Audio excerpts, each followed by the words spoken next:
11 अगस्त को पंजाब के पटियाला में बैंक मैनेजर अंकित सभरवाल पत्नी शेफाली और एक प्रॉपर्टी डीलर के साथ किराए पर घर देखने के लिए पहुंचते हैं। गेट खुलते ही अंदर से एक पालतू पिटबुल कुत्ता निकलता है और सीधे अंकित की पत्नी शेफाली पर वो हमला कर देता है।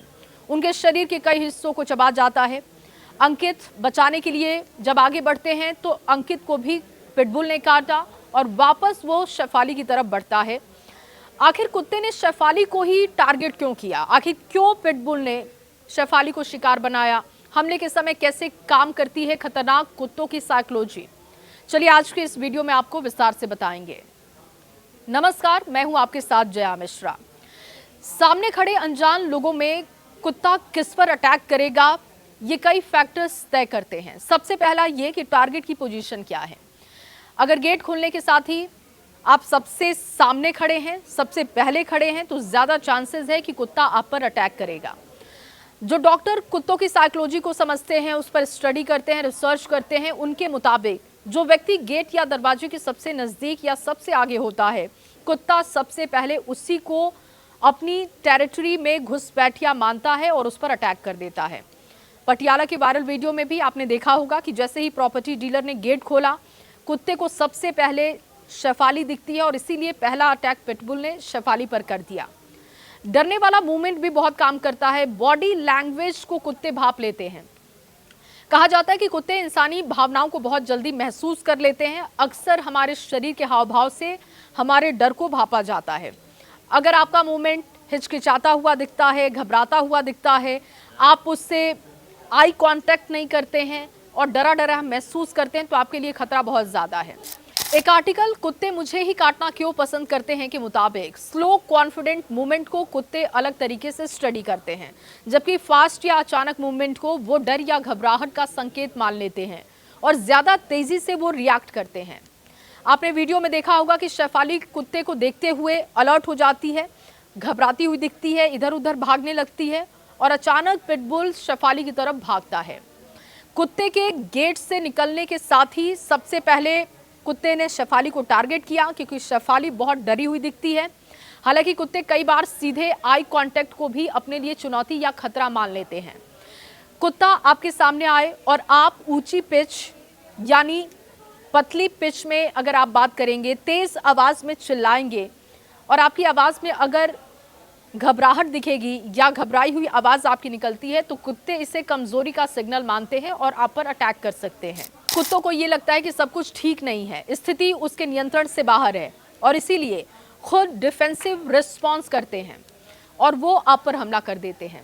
इसके अलावा कई बार ये भी देखा गया है कि तेज सुगंध, लोशन, यहाँ तक कि अगर आपने परफ्यूम लगाया है, जानवरों या इंसानों की जो गंध है वो भी कुत्तों को रिएक्ट करने पर मजबूर करती हैं और इससे वो आक्रामक व्यवहार भी करने लगते हैं। यहाँ आपको दो टर्म जिसमें फर्क समझना बहुत जरूरी है। एक होता है टेरिटोरियल बाइट और दूसरा होता है रीडायरेक्टेड एग्रेशन। कुत्ते ने शेफाली पर हमला किया तो ये टेरिटोरियल बाइट है, यानी उसे अपनी टेरिटरी में आने का खतरा दिखता है, जिसकी वजह से वो शेफाली और अंकित पर हमला कर देता है। लेकिन जब अंकित ने शेफाली को बचाने की कोशिश की तो कुत्ते ने उन पर अटैक किया। इसे रीडायरेक्टेड एग्रेशन कहा जाता है। रीडायरेक्टेड एग्रेशन तब होता है जब कुत्ता किसी एक टारगेट पर पहले से एग्रेसिव हो और दूसरे व्यक्ति ने बचाने की कोशिश की हो, तो इस तरीके का एग्रेशन कुत्तों में दिखता है और इसीलिए कुत्तों के बीच चल रहे झगड़ों में बीच बचाव करने जब लोग पहुंचते हैं या दूसरा कुत्ता पहुंचता है तो वो शिकार हो जाता है। उदाहरण के लिए आपको वो मामला याद करना होगा, ग्रेटर नोएडा का इसी महीने का ये मामला था। एक पालतू पिटबुल एक अन्य पालतू कुत्ते को काट रहा होता है। एक महिला ने कुत्ते को छुड़ाने की कोशिश की और तभी पिटबुल ने महिला पर अटैक कर दिया।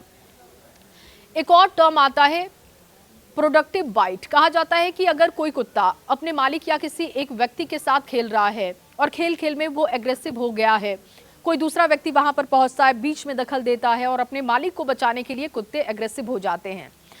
रीडायरेक्टेड एग्रेशन में कुत्ता सोच समझकर नया टारगेट कभी नहीं चुनता है, बल्कि ये उससे पहले से मौजूद हाई एग्रेशन के फेज में अचानक से अगर कोई व्यक्ति बीच में आ जाता है तो ये रिफ्लेक्शन उसका माना जाता है कि उत्तेजना की ये स्थिति हो जाती है कि कुत्ता बार बार शिफ्ट करता है अपने अटैक को।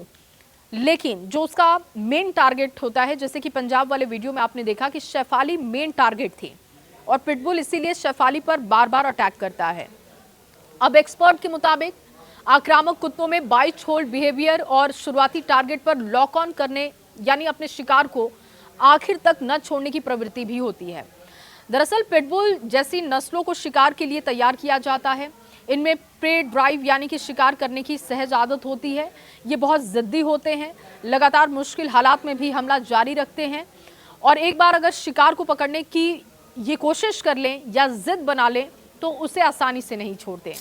इसी पे ड्राइव की वजह से पिटबुल शेफाली की बाजू को पकड़कर उसे झकझोरता रहा, जो कि आप वीडियो में देख रहे थे। जबकि फियर बाइट यानी कि जब डर की वजह से कुत्ते आप पर हमला करें तो वो झट से आपको काटकर पीछे हट जाते हैं। अमूमन आपने स्ट्रीट डॉग के साथ ऐसा देखा होगा कि जब आप तेजी से चल के जा रहे हों या फिर गाड़ी तेजी से आप निकालते हैं तो अचानक से स्ट्रीट डॉग आप पर हमला करते हैं।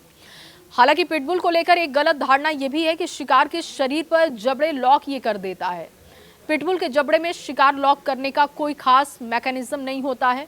पिटबुल जैसी नस्लों में जबड़े में चबाने वाली मजबूत मांसपेशियां होती हैं और इसीलिए गंभीर रूप से आपको घायल कर सकते हैं। स्टडी ये बताती है कि जब कुत्ता दबाव में होता है, स्ट्रेस में होता है, खतरे की स्थिति में होता है तो उसका जो नर्वस सिस्टम है वो एक्टिव हो जाता है, वो काफ़ी स्ट्रेस में होता है और इसी वजह से कुत्ते की हार्ट रेट, मसल्स, दिमाग तक जो ब्लड फ्लो है वो काफ़ी एनर्जी के साथ बढ़ने लगता है और दर्द महसूस करने की क्षमता उनकी कम हो जाती है। आपने पंजाब वाले वीडियो में देखा भी होगा कि पिटबुल को बहुत सारे लोग मार रहे हैं, उसे हटाने की कोशिश कर रहे हैं, लेकिन वो वहाँ से बहुत देरी के बाद हटता है क्योंकि वो अपने टारगेट को लेकर जिद्दी बन जाता है।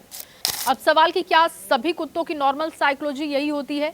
तो एक्सपर्ट ये मानते हैं कि किसी भी कुत्ते के बिहेवियर की सिर्फ 9% चीज़ें उसकी नस्ल के जीन पर डिपेंड करती हैं। बाकी 91% व्यवहार उसकी परवरिश, ट्रेनिंग, मालिक उसके साथ कैसा बर्ताव करता है, इन सब पर डिपेंड करती हैं। डॉग ट्रेनर ऐसा भी बताते हैं कि सबसे ज़्यादा बुरा बर्ताव सहने की ताकत पिटबुल में ही होती है। अगर आंकड़ा जुटाया जाए और आंकड़े जो अब तक बताते हैं तो सबसे कम हमला करने वाला ये नस्ल होता है, यानी कि ये कुत्ता पिटबुल है जो सबसे कम अटैक करता है और अमेरिका में इसे नैनी डॉग कहते हैं क्योंकि ये बच्चों को संभालने में सबसे ज़्यादा हेल्प करता है। लोग अपने घरों में इसको रखते हैं क्योंकि इसे नैनी डॉग कहा जाता है। तो ऐसे में अब सवाल उठता है कि क्या पिटबुल रखना सेफ है और अगर पिटबुल का बिहेवियर चेंज हो रहा है तो ऐसा क्यों हो रहा है? डॉग ट्रेनर इसको लेकर ये कहते हैं कि नस्ल नहीं बल्कि अनुशासन और एक्सरसाइज इनके लिए बहुत ज़रूरी है। अगर इसमें कमी आती है तो डॉग बाइट के मामले बढ़ जाते हैं। पिटबुल जैसी हाई एनर्जी नस्लों को अगर रोज़ाना पर्याप्त एक्सरसाइज ना मिले तो एनर्जी चैनलाइज करना बहुत मुश्किल हो जाता है और ये एनर्जी फ्रस्ट्रेशन, एग्रेशन के तौर पर बाहर आती है, जो कि भारत में कई मामलों में देखने को मिले।